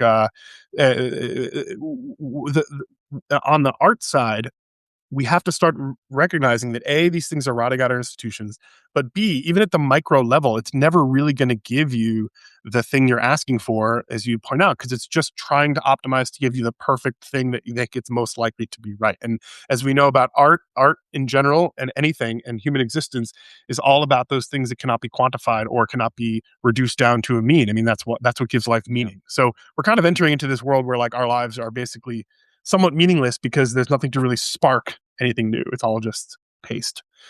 Yeah, yeah, yeah. No, it's interesting. I mean, I do think that there's like a real hard limit to I mean the kind of things that computers. I don't even think it's maybe this version of the LLM. Maybe they'll come up with a better version or some not even They might though, yeah, LLM, they might, but some kind but of it won't be other model. LLMs.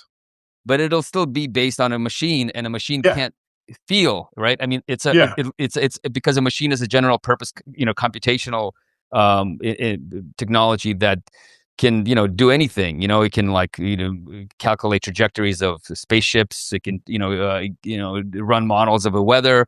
It can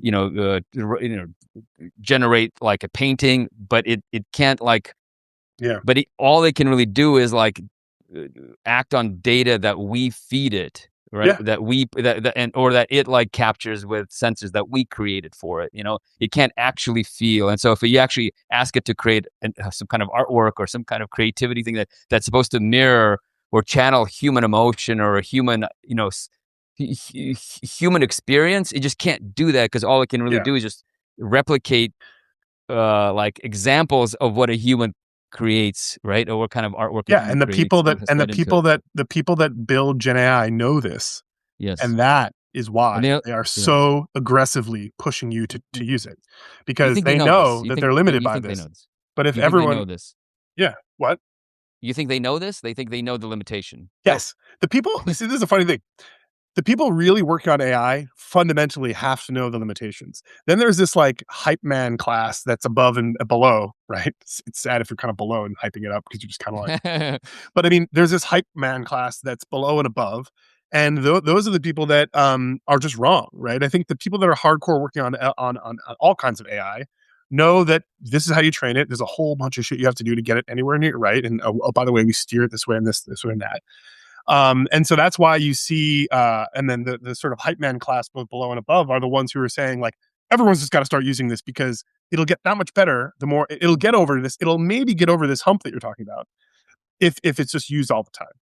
And the training data just gets larger, and obviously they're building data centers to make the capacity and compute larger. So their big bet is that this solves because the compute gets better, the training data gets better.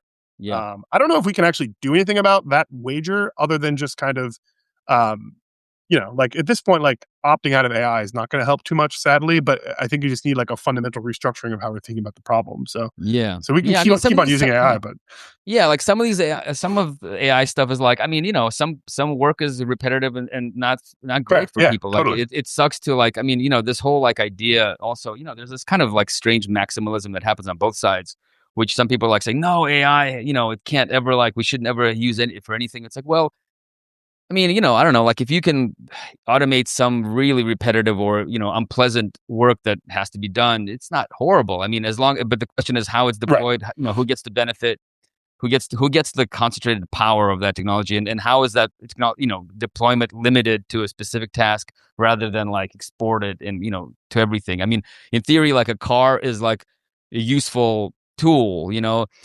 Was it correct to have Yeah, everyone own 2 cars in America and like build an entire, like basically civilization based on the suburb?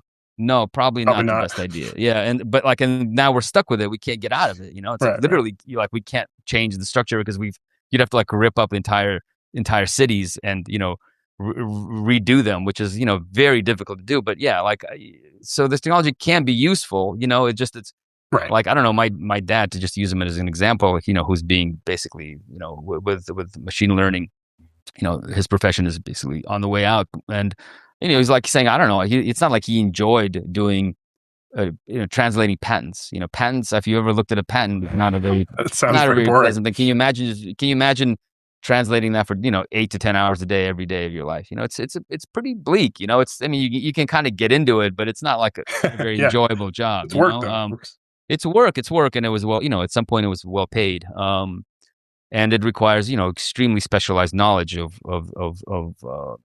technical, but also language ability. And so yeah, I don't know. Yeah, I agree. I mean, it's I don't know. It's like these technologies will probably always be with us. But okay, one more thing. I know I've kept you almost. It's almost gonna be 2 hours. But like, here's the thing. Remember when we were talking about how this technology is extremely fragile? Like if it suddenly isn't like making money for the people who own the infrastructure, they can just like turn the power off and press the delete button, right? Yeah. And it just all that goes away. But what's really fragile to me, it seems like, is just the power requirements, the energy requirements of all these technologies, right? I mean, they were already not small when just we were streaming everything, and Mhm. everyone's on Facebook and on their mobile devices. But with AI, it's like gone up to another level, and it just seems so fragile in like in an age of I wouldn't say, I guess we have energy scarcity, but in the age of global warming and Mhm. ecological collapse that's connected to the use of fossil fuels. And just I don't know, like, I guess there's a dwindling theoretically of oil supplies around the world, or maybe they're harder to get to these days. The fact that you're like putting all the bets for the future of humanity on like something that requires just so much energy, more energy even at this point, early stage, than America can even produce, right? Yeah. I mean, their plans for these AI centers outstrip the demands that this AI technology has, basically outstrips supply at this Yeah. point. And that they're talking about building, experimental nuclear technology, nuclear power plants that don't even exist yet. They're inking these deals, nuclear deals that are like 10 years into the future, which are obviously bullshit. They're never going to happen, but they're at least like, it's Keeps the wheel it going. keeps the fucking faith, Yeah. yeah, going. I agree. It's like always the keeps the faithful on board. I mean, what do you think about that? Like these platforms are just so fragile in a sense that if you don't have the energy you need to power these massive machines, these football sized kind of, like warehouses, that are just need to be cooled, need to be powered. Like, is that, I don't know, how is it even like, it's not just destructive. It's like completely foolish. It seems like Yeah. because it's not sustainable in any way. And, Well, but this I is what guess, yeah, yeah. this is what Go ahead. I guess this is what like accelerationism says, right? Like maybe Yeah. because right, like capitalism 101, it constantly has to grow. There's no way. So much of this is explained by this marriage between sort of capitalism and techno-utopianism is mostly explained, I think, by they both constantly require growth, right? Like you can't just have like two flat quarters like ever. Like it has to grow, right? That's the myth about capitalism, right? So I think that's the point. Like this is just the stage. People call it late stage. This is kind of the stage we're at right now, where um, it starts to get fictitious. And I think that's always been a part of capitalism, but I think now we're kind of seeing this manifest itself now. And yeah, I think we're about to find out, right? We're about to find out whether this is a bubble, and I think that's why you're seeing such crazed discourse about AI, because if it is a bubble and it pops, that's not good. There's a number of ways we can talk about what we mean by bubble, but basically, if there's not a demand for this, we've created a lot of supply or capacity. But goes back to our thing. Like these aren't institutions that we're building. These are essentially growth engines that do not care about any of the people that are involved, right? So they're kind of fine with it. That's the only way I can think about explaining Yeah, it. yeah, yeah, yeah. And they're like they're in a race to just dominate. I mean, they're just Right. obsessed with losing out, of being late, of having some other company come in and like dominate the FOMO. space, right? Yeah. Exactly. And so like they want to be there first. They want to be the big player. They don't want to lose their monopoly status. That's why all these Yeah. Amazon is like just investing incredible amounts of money. Google, just, I mean, the amount of money that they're pleased, um, are saying that they're going to invest in this stuff is just staggering. I mean, it's like on a level of I Yeah. don't even know like what kind of what kind of amazing things you could create. I mean, you could basically end poverty tomorrow if like you redirect that for all that money and redistribute it to people. I Yeah. mean, yeah, like you could fix like all the infrastructure in America. I mean, it's kind of crazy, the amount. I mean, we're talking about trillions of dollars, right? Yeah. Maybe I'm over exaggerating a little bit, Yeah. but yeah, I think we should probably end on here. We've Yeah. had you long enough. This You've was been kind this enough is to this was hang out. great. This was awesome. I think we talked about a bunch of stuff we didn't even get to, but yeah, this is Yeah, awesome. Thanks for yeah, having me maybe on. let's do it. I'm actually I want to do have these kind of every week. Let's see if how long I can sustain it. But yeah, I'd love to have you back on. Yeah. Maybe Thanks for maybe doing have you this. on when something happens and we can comment on some more current event stuff because I think it is fun and you really I appreciate your point of view. Likewise. This is a great conversation. Thanks so You're much. really doing the right work. Yeah, because building these kinds of institutions, like it's the hard work, that no one Yeah. really wants to talk about. People want the easy solution, but Yeah. And thanks yeah. everyone for joining us. Thank you, everyone. All right. Bye. Bye. Take care and buy the book. Buy the book. Thank you. Bye. And the video live.